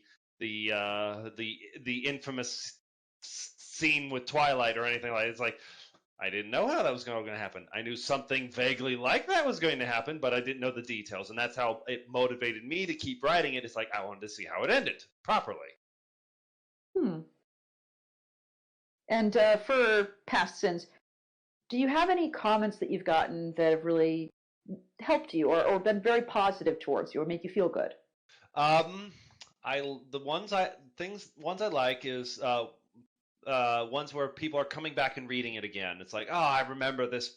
Like this was helped get me into the this is what helped me get into fan fiction, and so I got one reader to go to other readers. It's like we were talking about like drug addiction earlier. I was the gateway drug to the fan fiction for some people, and I appreciate that because it meant I got those people to read other people's stories. You definitely were.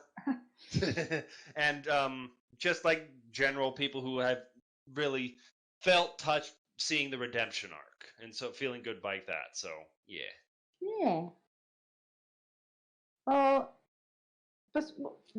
Which planet would you travel to get out of the house? And once there, what would you do or see on that? I'd like to go to our planet. I'd Same. I would like so I'd like normalcy to return, even though that will likely months, if not years, of strangeness. We are both, I believe, in the same state, and I will leave it at that, but say I concur, good sir, I concur. Where would you like to see yourself in the next 3 to 5 years, both personally and professionally, besides outside? Personally, I'd like to keep writing fan fiction, but I also like to.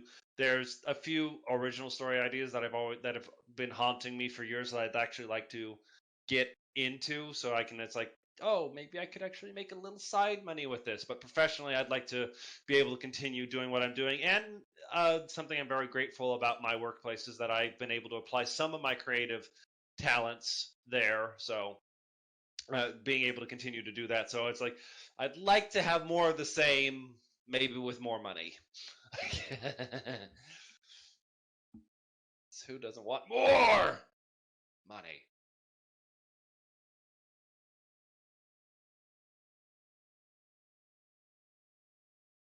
Hello?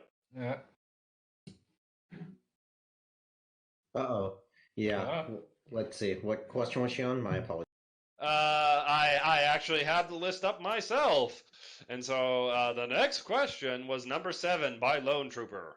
Ah, you were still on Lone Trooper. Okay, so how far do you believe VR video the next 10 to 20 years, and what game would you like to be made into a playable VR game? I like this question. I've actually worked with VR technology at my previous company because I had to port our game to VR, and that was more fun than trying to do Xbox. I think that's one reason why I'm against Xbox is I've had to develop for Xbox. Really? Huh. Yes, and there's checklists and rules and weird things, and even then, it's like I was developing for the Xbox 360. That's right, and that thing only has one audio processor, which doesn't agree with how our audio was working at that time, and so I had to re-implement all the audio. So, oh, wow, interesting, yes. Huh? So, but I definitely see I think it's going to go along the lines as we've seen with other technology, where it's going to get lighter. It's going to get lighter. It's going to get cheaper, and it's going to get just generally more advances. People figure out the tracking technology and all that stuff, because those are the things that make VR kind of difficult for people to get into right now. So there's the cost wall, where it's like the hardware to have a really good VR experience is really expensive, or it's either relatively cheap, like you put your phone in a weird headset and ta-da, but you still have the cost of the phone, and then of course the experience is less beautiful because of the simple fact that it's running on a tiny phone. Then there's going to be a barrier of just the processing power and the resolution. And then there's a final barrier where we need to figure out a few final technologies, or like get some generally publicly appreciated ways of like understanding, like how can I move about this space in a comfortable way that I can really enjoy? Is it going to be more, because like right now it's generally trying to walk someone around will get them seasick really quick. And so like teleporting around is generally like one of the current like favored methods of doing things instead of actual joysticks. But I feel like the thing that the technology needs to get to is you need to get to the point where you feel like you can do the things you can do, and you get that visceral reaction that your brain associates with just pressing a button. Like, I'm pressing a button, but my brain is pushing that physical action to doing the action on the screen I'm seeing for another video game. And getting kind of that reaction, because the trouble with a lot of VR games is right now, like, they're all a lot of like weird interactions where you're like, oh, I'm gripping this thing. No, I'm not. I'm holding your brain can't quite get through to I'm holding this apple. So it's not abstract enough to say I'm reaching out and holding this apple with this VR controller, because your brain's like, that's too not weird, but like picking up an apple, it's like, okay, yeah, I'm associating this button press with picking something up. But there's an uncanny valley there, I guess, is the best, and I'm getting too long in this answer.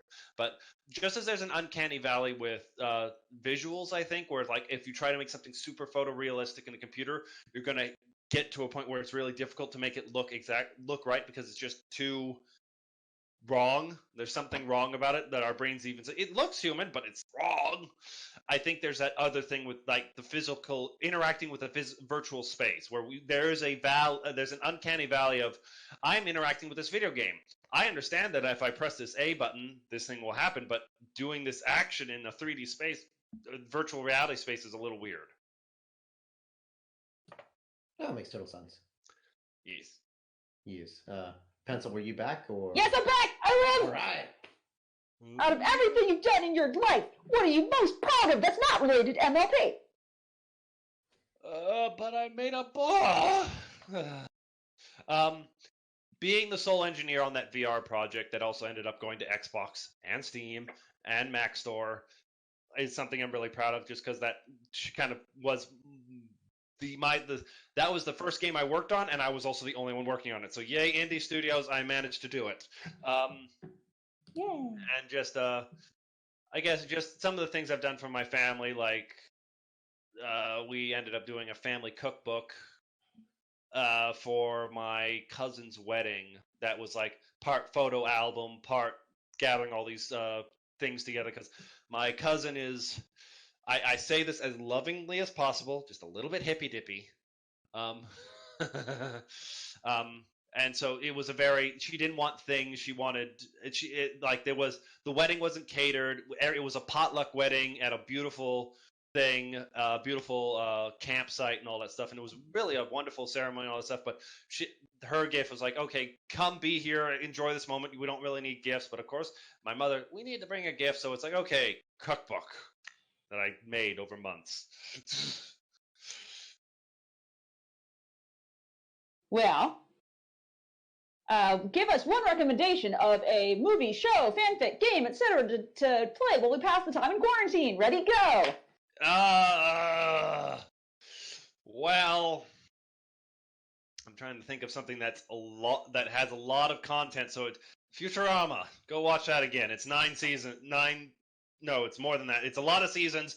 That'll get you through a week, maybe. Yeah, go watch Futurama. It's not like I haven't binged that in 4 days. It's fine. So the episode about the common cold will be a little bit too real, different. Way too real. Number 10. Finally, would you share the Wi-Fi password? For your present location, I'm afraid I don't know it. Why don't you try password? There we go. Jammer is next. I already asked you that first question, so next one. If you were given 33 drinks of your choice every week, would you give Nighty a place to stay at or near your home?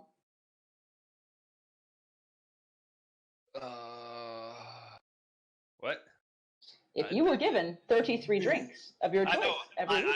I heard every word, and I understand every word independently. The whole concept, however, coming together is baffling, and I don't see how one relates to the other. So there's a man called Nighty. He runs. I know Nighty. I know who Nighty is. I don't think I've met him in person, or maybe I have. I don't know. I do know who Nighty is, though. I know Wanderer D really well, so I know Nighty vicariously. We'll call it that.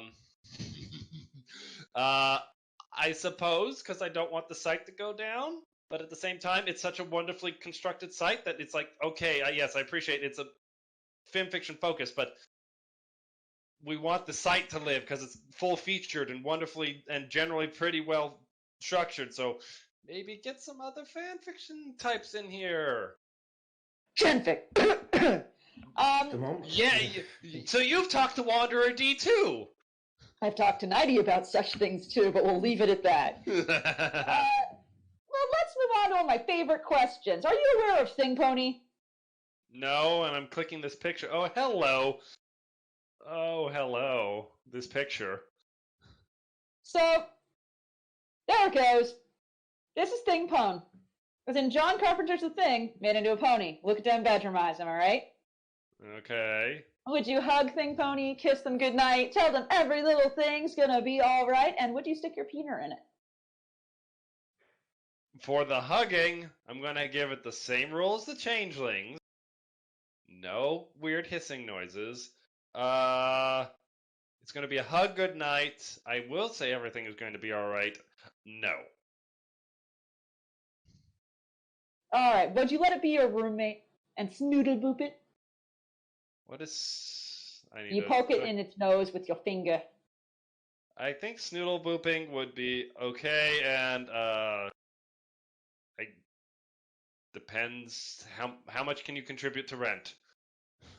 Probably a lot, because she could just kill people and take their wallets. I have moral objections to that, so you go get a real job. Fuck. All right. Vandemoose has questions next. Sorry, Vandemoose. I added your other name. We can get to the end. It's We only do 4 it! minutes. We've got time. Cheese. Do you eat it? What's your favorite cheese? I do eat cheese. I do enjoy a variety of cheeses. I enjoy a good Colby Jack for grilled cheeses, a good cheddar on a hamburger. For cracker cheese, I enjoy Gouda or what's that one called? It's the skin. It's a cheese that's really soft, but it's got a skin that you usually buy it in. Most soft cheeses that you mean brie? Yeah. Okay, brie is very good. How big is the chorus schlong? I'm afraid you're confused, Vandemoose.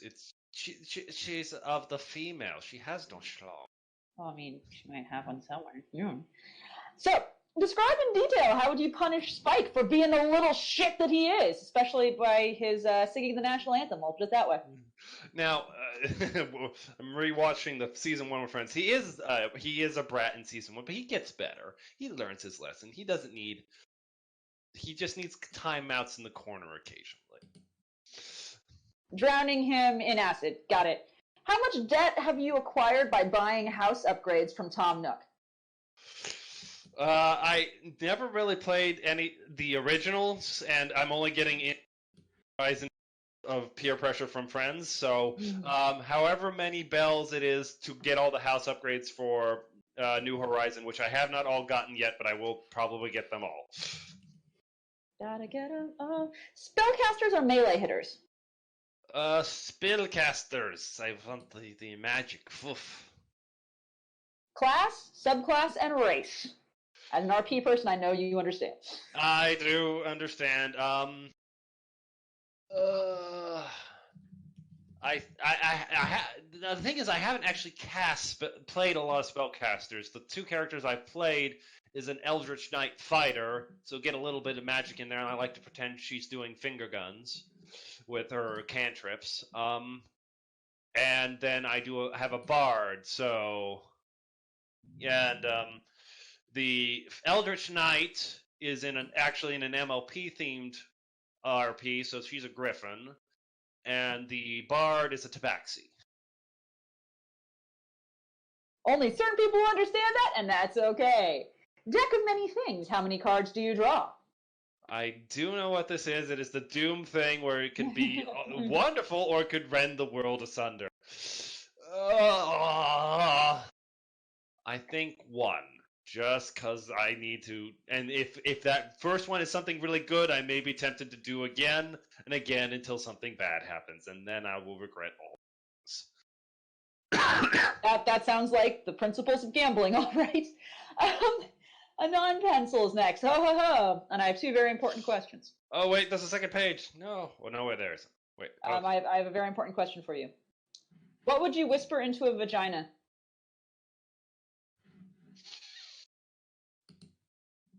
I need to contemplate this for a moment. There's an easy answer to this. Is there, Enigma? Is there? There is. There is an easy answer. You lean in, you lick your lips, and you say, "That's a real estate." Or you can say omelette du fromage. Just like... I know the Dexter reference you're making. Thank you. Tony Rizzuto says hello. They do. Fromage. That's all you can say. That's okay. Enough Dexter. What would you whisper into a vagina?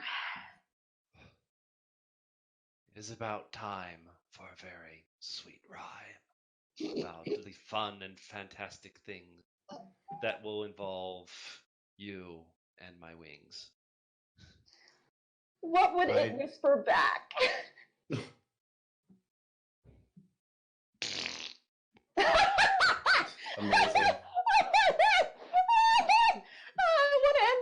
got me one more question, but oh my fucking god! God. What are you? What are your thoughts? And it's fucking. Sorry. What are your thoughts on the last season? I do think that the last season of Milo Pony was really strong. I'd have to remind. It's like the show is kind of blended into a homogenous. That's the whole thing to me now. So it's hard for me to remember exactly where certain episodes happen. But I do. It's like. Though I can definitely agree with some people's complaints that with the way the Legion of Doom was handled and some of the dramatic twists from a certain character, I do generally think the last season was really strong and let us have the kind of ending that made the story feel like it properly ended, which is the kind of closure you do want from a show you have enjoyed for nearly a decade, for over a decade, I should say. I think that's really true, and I agree. I know there are a lot of naysayers, but I agree. And with that, guess what we did? We finished all the questions. Yay! Yay! We fucking did it! It's been 2 hours! Woo! So with it's as if it was all planned. Yes, and with that in mind, is there anything you'd like to say to your fans, your lovers, your haters, all of that before we go? Any final words of wisdom you'd like to leave them with, either one. Thank you all for coming. I appreciate everyone who has replied to many things, but I tend to read and everything that people leave on my story, so I'm glad. I hope I can keep creating content for the community for at least a while longer. I hope you will as well. Beware Halloween. I am trying to write a third story for the Depth series.